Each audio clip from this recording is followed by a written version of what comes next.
자, 우리 에코프로 주주님들 반갑습니다.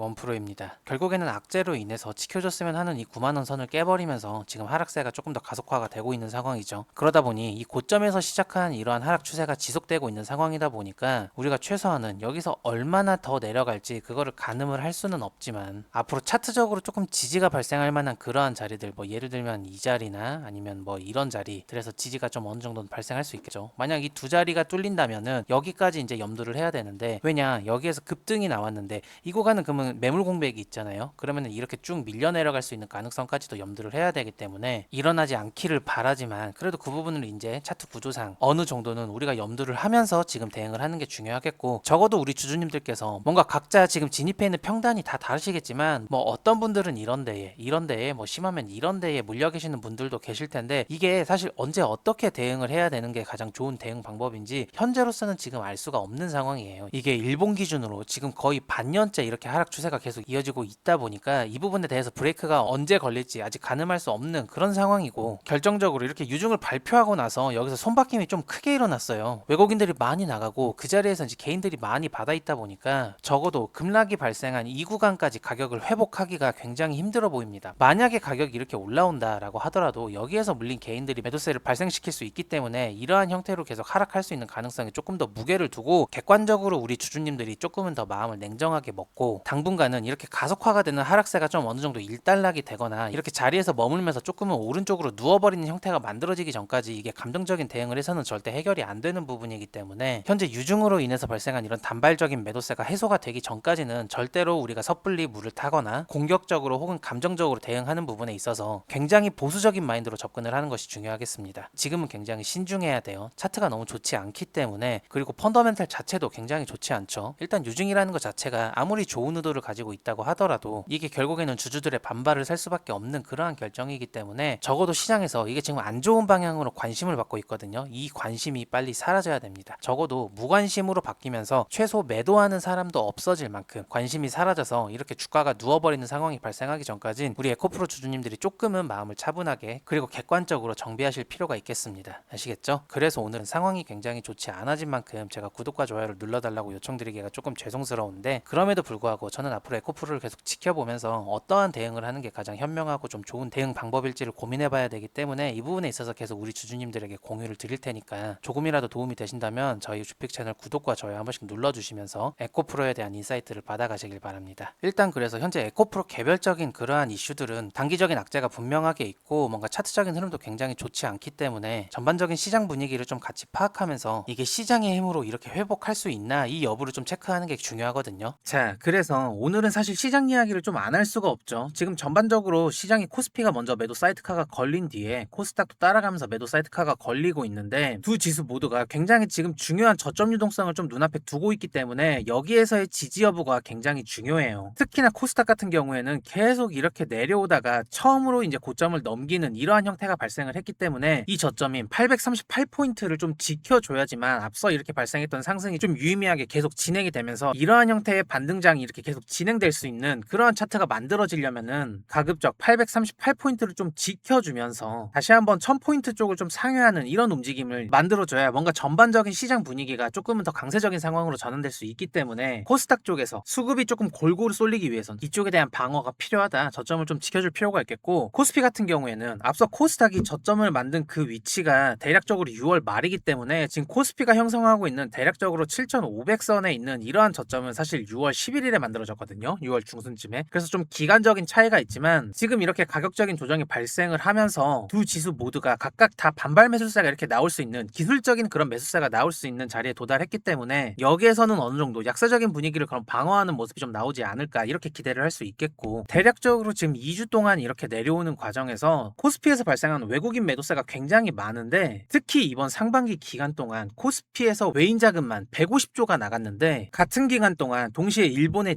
니케이 같은 경우에는 상반기에만 100조가 순매수가 들어오면서 니케이 역사상 최대치의 외인 자금이 유입되고 있는 상황입니다. 이것만 놓고 봤을 때는 지금 한국 시장에서 돈을 다 빼서 일본으로 그냥 다 도망을 갔다 이렇게 판단할 수도 있겠지만, 현재 진행되고 있는 이런 반도체의 사이클적인 부분을 좀 이해하실 필요가 있는 게, 한국 같은 경우에는 상반기에 이렇게 상승 사이클을 주도했던 섹터가 아무래도 반도체죠. 그래서 반도체에 대한 매출이 굉장히 크게 나왔는데, 한국에서 판매되는 반도체는 그냥 바로 꽂아서 사용할 수 있는 그런 완제품을 판매하는 시장이고, 일본 같은 경우에는 지금 외인들이 일본에서 가장 많이 매수하고 있는 그러한 종목이 반도체 소부장 관련된 섹터들입니다. 이게 일본은 아무래도 국가 특성상 장인 정신이 좀 남아있는 그런 문화적인 특징이 있기 때문에, 특히나 인프라적으로 관련된 산업에서 일본 쪽의 기술력을 좀 우수하게 보고 외국인들이 한국에서 자금을 빼서 일본 반도체 소부장 쪽으로 투자하는 그러한 현금 흐름이 나타나고 있습니다. 그래서 이 부분이 사실 반도체 사이클적인 측면으로 봤을 때는 여전히 AI에 대한 그러한 수요가 남아있고 공급 부족 현상이 앞으로도 계속 진행될 거라고 여러 증권가들이 예상하고 있기 때문에,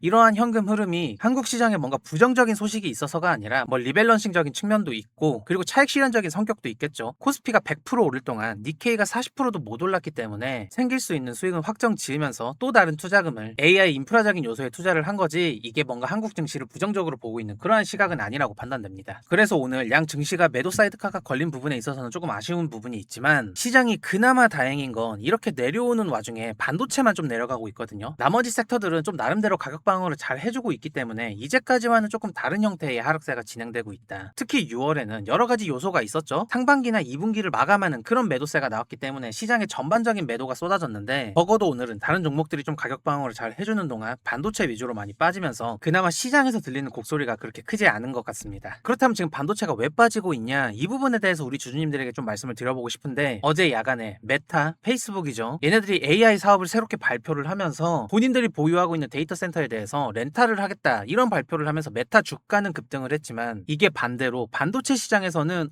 공급이 되게 부족하고 수요가 엄청 넘쳐나는 그런 상황인 줄 알았는데, 이거를 메타 자기들이 안 쓰고 남들을 빌려주겠다고, 지금 안 그래도 공급이 부족해서 글로벌 빅테크들끼리 지금 반도체 칩을 자기들한테 먼저 달라고 이렇게 아우성을 치고 있는 와중에 빌려주겠다고 남들을 자기들이 안 하고, 이러한 시장의 인식이 팽배가 되면서 특히나 반도체 쪽으로 좀 조정이 나오고 있는 상황이었는데, 사실 메타가 그걸 의도하고 발표를 한 게 아니라 이미 몇 달 전부터 메타가 계획을 했던 그러한 사안이거든요. 근데 이 부분에 대해서 메타가 조금 적극적으로 참고를 한 사례가 있기 때문에 여러분들에게 그걸 좀 소개를 시켜드릴게요. 일단 일론 머스크가 지금 데이터 센터를 2개 가지고 있는데, 첫 번째는 콜로서스 1이라는 데이터 센터가 있었어요. 이 센터 안에 들어간 칩은 H100, H200, GB200 등 그때 당시에는 최고 사양의 칩들이었고, 이 칩들이 23만 개나 들어간 초대형 센터였거든요. 본인들의 AI 플랫폼인 그록을 훈련시키는데 이게 칩 종류가 여러 가지가 있다 보니까 네트워크에 렉 현상도 걸리고 기대했던 만큼의 연산 속도가 안 나오니까 그냥 이 데이터 센터를 버려버렸어요. 그리고는 더 최신형 칩으로 새롭게 세팅한 콜로서스 2를 지으면서 콜로서스 1은 완전히 놀고 있던 상태였는데, 근데 이 시기에 반도체 사이클이 터지면서 반도체에 대한 공급 쇼크가 터지고 빅테크들이 원하는 수요만큼 칩의 생산 속도가 못 따라가다 보니까 엔스로픽이 한 달에 1.7조를 줘가면서까지 컴퓨터를 빌리고 있고, 구글은 한 달에 1.2조를 줘가면서 칩을 아예 뽑아가지고 빌려가고 있는 이런 임대 계약으로만 35조의 수익을 달성하고 있는 모습을 본 거예요. 근데 이 35조라는 수익이 스페이스X에서 로켓을 쏘거나 스타링크 위성 인터넷을 판매하는 그런 매출보다도 훨씬 더 높은 매출이 그냥 임대업으로 찍혀버리니까 일론 머스크도 좀 황당한 거죠. 본업보다도 더 돈을 잘 벌고 있으니까. 근데 지금 시장 상황이 그러하잖아요. 그래서 메타도 이거를 보고 자기들이 가지고 있는 구형 장비들에 대해서만 임대 사업을 하겠다고 발표를 한 건데, 이거에 대해서 전반적인 상황을 모르는 시장 참여자들이 좀 과잉 해석을 하면서 반도체에서 매도세가 쏟아진 것으로 해석되고 있어요. 그래서 이런 환경적인 요인이 있었기 때문에 6월과는 다르게 지금 매도 사이드카가 걸렸음에도 불구하고 반도체만 조정을 조금 세게 받고 있는 상황입니다. 그래서 지금 이렇게 발생하고 있는 조정이 사실 시장 전반적으로의 악재라기보다는 반도체 위주로 올랐기 때문에 반도체가 빠졌을 때 지수가 좀 예민하게 반응하는 부분이 있고, 지금 이렇게 내려옴으로써 코스피에 대한 PER이 이제 7배까지 내려왔거든요. 며칠 전까지만 해도 7.5배 이 정도였는데 지금은 7배까지 내려왔어요. 근데 우리가 이 부분에 더 생각을 해봐야 되는 게, 코스피가 평균적으로는 PER이 10배란 말이에요. 이 PER은 조금 쉽게 설명드리면, 지금 코스피에 존재하는 모든 기업들을 우리가 지금 다 사요. 돈을 들여서 다 사면은 몇 년 뒤에 우리가 본전을 뽑냐를 계산을 해봤을 때 PER이 10배라는 거는 10년이 걸린다라는 이야기거든요. 근데 지금 이렇게 저평가를 받는 구간까지 내려왔다 보니까 이 PER이 7배까지 떨어진 거고, 이 PER 7배는 평소보다 마이너스 30%가 지금 낮은 상황인 거죠. 쉽게 말하면 지금 30% 세일을 하고 있는 거예요. 우리가 지금 코스피에 있는 모든 회사들을 지금 사면 10년 10년에 걸쳐서 회수할 수 있는 원금이 7년 안에 회수를 할 수 있다라는 거죠. 물론 대외적인 변수들을 다 제외하고 그냥 기계적으로 계산했을 때의 이야기지만 그만큼 평균보다 훨씬 싸다라는 말이에요. 우리 주주님들이 혹시나 너무 어려우실까봐 제가 조금 더 쉽게 설명드릴게요. 우리가 지금 치킨집을 하나 인수를 하려고 고민을 하고 있다, 이런 상황에 놓여 있다고 가정을 해볼게요. 그런데 내가 지금 인수하고 싶은 좀 관심 가는 치킨집이 하나가 있는데 그 치킨집의 권리금이 1억이에요. 근데 이 가게의 매출을 보니까 매출이 한 달에 1,000만 원이야. 1,000만 원.